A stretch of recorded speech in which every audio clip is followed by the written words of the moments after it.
এরপর প্রশ্ন হলো, পৃথিবীতে মানুষের ক্ষতি করে এমন কিছু প্রাণী আছে যেমন সাপ, ইঁদুর, শিয়াল, আরো অনেক বিষাক্ত প্রাণী আছে, এগুলো কেন আল্লাহ তাআলা সৃষ্টি করেছে? ভাইরা আমার, আল্লাহ কেন সৃষ্টি করেছেন এটা জানতে চাচ্ছেন? আল্লাহর একটা সৃষ্টি, এটা জানতে চাইছে কে? আল্লাহর একজন সৃষ্টি।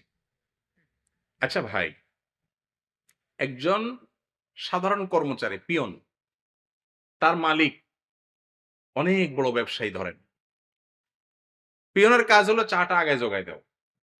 পিয়ন যদি বলে, স্যার অমুকের সাথে ব্যবসায়িক ডিলটা কেন করলেন, এর কি করতে হবে বলেন? হ্যাঁ, এরে ঘুরাই দিয়া বাইর করে দেওয়ার কথা না? সে যদি কথায় কথা জিজ্ঞাসা করে, স্যার আজকে আপনি ওই জায়গাটা কেন গেলেন, স্যার আপনি এই ব্যবসা করেন একবার ধরা খেলেন, আবার এটা কেন করলেন, এরকম যদি প্রশ্ন করে, দুনিয়ার এই মানুষগুলো আমরাই বলবো যে এর এই প্রশ্নই ভুল, এর প্রশ্ন করার রাইটই নেই। আরে বেটা, সে তো মালিক, কোনটা করবে না করবে, কোনটার কি মাইর প্যাচ আছে না আছে, টার্গেট কি আছে না আছে, এগুলো তুমি সব বুঝে যাইতা, তাহলে তুমি তো পিয়ন হইতা না, তুমিও মালিক হয়ে যেতে।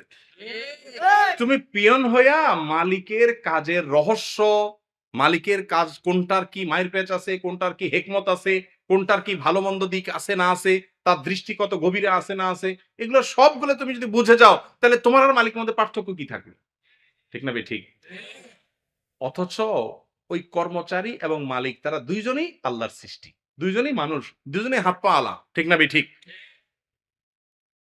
তার এই প্রশ্ন যদি মালিকের কাছে করাটা অযৌক্তিক হয়, আপনি একটা ক্ষুদ্রাতি ক্ষুদ্র সৃষ্টি, মহান আল্লাহ তাআলা, মহান রব্বুল আলামিন, মহান সৃষ্টিকর্তা, তিনি কোনটা কেন সৃষ্টি করছেন, এটা যদি আপনি প্রশ্ন রাখেন, তাহলে আপনার এই প্রশ্ন রাখার কোনো রাইট থাকে না। আপনি যদি আল্লাহ তাআলার সব কাজের সমস্ত সৃষ্টির রহস্য বোঝার মতো ক্ষমতা আপনার চলেই আসে, তাহলে আল্লাহ এবং আল্লাহর সৃষ্টির মধ্যে পার্থক্য কি থাকে? আল্লামা ইকবাল বলেছেন, जो समझ में आ गई वो फिर खुदा क्यों कर हुआ।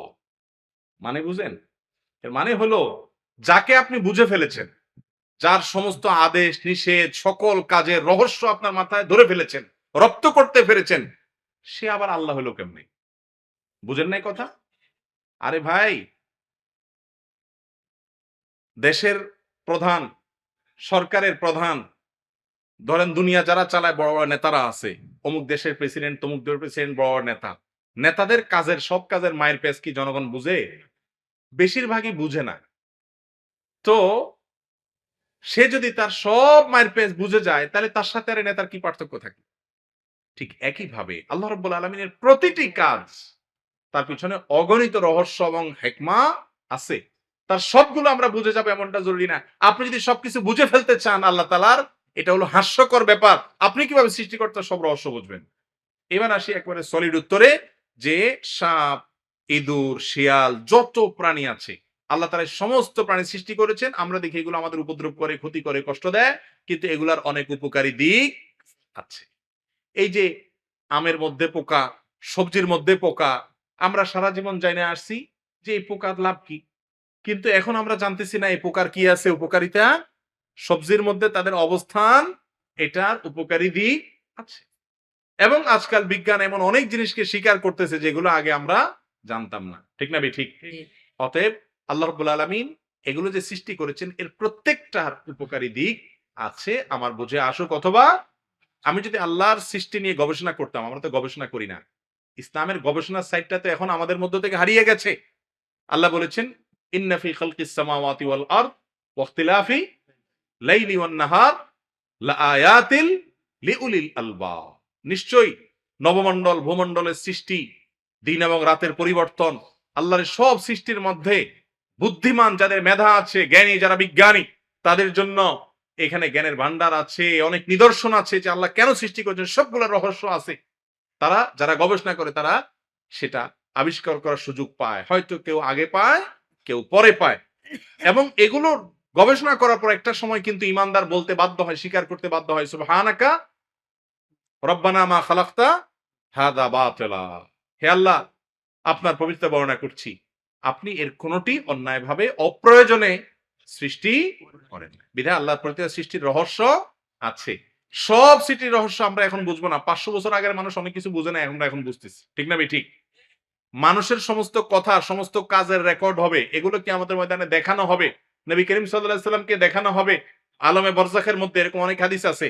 আজ থেকে 1000 বছর, 500 বছর, 700 বছর আগের মানুষ এই হাদিসগুলোর অর্থ বুঝে না। কিভাবে আবার মানুষকে দেখানো হবে? কিভাবে আবার কাজ সংরক্ষণ হবে? কিভাবে আবার রেকর্ড দেখানো হবে? কিভাবে আবার আমল মাপা হবে? এখন জ্বরও মাপা হয় কি হয় না? পাল্লা উঠানো যায় জ্বর? জ্বর পাল্লা উঠানো যায়? বাটখারা ইয়াতে কোনো ধামাতে ভরা যায়? কিন্তু মাপা যায় কি যায় না? আমল যে মাপা যাবে এটা 500 বছর আগের মানুষ বুঝে নাই। আজকার যুগে এসে এরকম অশরীরী জিনিসগুলো যে মাপা যায় সেটা বোঝা যাচ্ছে কি যাচ্ছে না? কিয়ামতের আগে অনেক কিছু বুঝে আসবে। ইমানদার সে আল্লাহ তাআলার সমস্ত কিছুর প্রতি ঈমান আনবে, এর নাম হলো ইমানদার। আল্লাহ আমাদেরকে বোঝার তৌফিক দান করুন। এরপর প্রশ্ন হলো, আমি তো টাকনুর নিচে কাপড় অহংকার বশত পড়ি না, তাহলে কি আমার গুনাহ হবে? এটা অনেকের প্রশ্ন। টাকনুর নিচে পোশাক পরা হারাম পুরুষের জন্য। কোন পোশাক? যেগুলো উপর দিক থেকে সাধারণত নিচে ঝুলে থাকে সেগুলো। মোজার কথা ভিন্ন। মহিলাদের জন্য আবার হারাম না, পুরুষদের জন্য হারাম। এখন কথা হলো, কোন কোন হাদিসে আসছে যে ব্যক্তি অহংকার বশত লুঙ্গি, পায়জামা, পাঞ্জাবি, চাদর এগুলা ঝুলাইয়া রাখে, তার ওই পায়ের নিচের অংশ জাহান্নামে যাবে। আর নিচের অংশ জাহান্নামে গেলে বাকিটা জান্নাতে যাবে না, অর্থাৎ পুরোটাই জাহান্নামে যাবে। এখন কেউ কেউ বলেন যে আমার মধ্যে তো অহংকার থাকে না, তাহলে?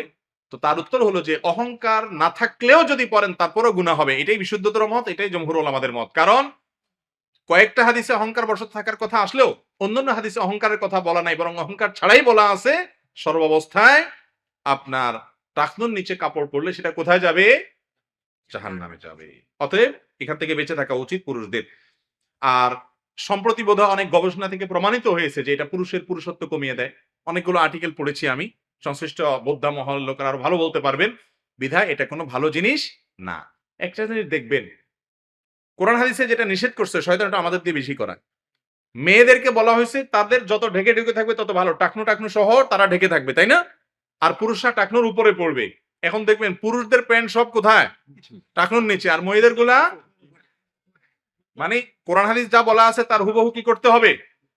উল্টাটা করতে হবে। বুঝাই গেছে এই সভ্যতা, এই সংস্কৃতি বিনির্মাণের পিছনে সবচেয়ে বড় অবদান হলো ইবলিসের। ইবলিস আমাদের সমাজটাকে সেভাবে গড়ে তোলার চেষ্টা করছে। আল্লাহ তাআলা আমাদেরকে বুঝার তৌফিক দান করুন।